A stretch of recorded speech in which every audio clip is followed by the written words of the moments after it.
Hi, thank you so much for meeting with me today. Can you introduce yourself and your roles at NBC Sports Boston and BC? Hello, thank you for having me. My name is Abby Chin.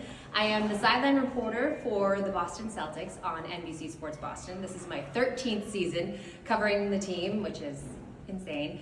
But this spring, I am teaching a brand new course. It's called Making Sports Media, and it really encompasses all forms of sports media, from broadcasting to beat writing to sports marketing, and we're having a ton of fun doing it. Perfect. What is your favorite career moment so far? So my favorite career moment is in 2018. I got to go to the Olympics at Pyeongchang, and I was on site for the first ever gold medal won by Team USA in cross country skiing. And the part that made it so special is that it was won by women, number one, and one of them, it was a relay, so it was two women. It was Keegan Randall and Jessie Diggins, Jessie is like the biggest star in cross country skiing. But Keegan Randall had had a baby 2 years prior, and I had a toddler at home at the exact same time. So one of the mainstays about being a reporter is there's no cheering in the press box. In the Olympics, I feel like that goes all out the window because everyone is feeling so patriotic for their country. And so it was super emotional to be there for that moment, and it's something that I will never forget. How did you break into sports media?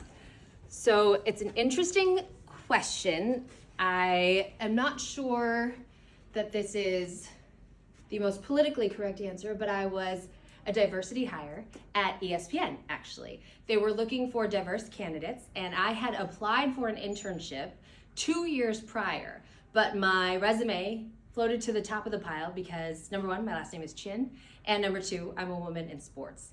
So that's how I got my foot in the door. It's what I made of that opportunity, and I made the most of it. So from working behind the scenes at ESPN, I got my first on-air job in Montgomery, Alabama. I was working part-time, covering mostly high school sports for $9 an hour, driving 80 miles for each shift because I was living in Birmingham at the time. So the grind is real. It filters out a lot of people who may feel like they care and want to work in sports, but I'm so grateful for those opportunities. Why did you want to teach at BC? I wanted to teach at BC because I feel like there is sports media in general and journalism. There are so many barriers to entry, specifically when it comes to socioeconomic status. You have to be able to basically work for free or work for very little money to just get your foot in the door. And I wanted to help change that and support other young journalists coming up. I will also say, as a woman, I attended a press conference just coming out of COVID. The Celtics and the Knicks were playing on opening night, and it was the first in-person press conference that we had been to since we got out of the pandemic. And there were about 50 people in a room this size, and I was the only woman. And I was dumbfounded by that. In 2022, whatever it was, that I was the only woman, 2 marquee franchises, the biggest day of the season, and I was the only woman. And to me, that felt wrong. And so I would like to try and help and foster more women and more diversity within the business. What's one piece of advice for students who want to work in sports media? As we venture over to the green screen here in the Media Lab, my advice is there is no substitute for hard work. And particularly being a woman in this business, preparation is key, and people are looking for ways to knock you down. And so if you prepare and work as hard as you possibly can, that is something that cannot be assailed. And that's something that I've stood on. It's how I've gotten job after job after job. I was laid off from that part-time job in in Montgomery, Alabama, but picked up in Birmingham because the sports director saw how hard I worked at a Nick Saban press conference, and that from that felt confident in taking a risk on me in a larger role. What is your favorite Boston food spot?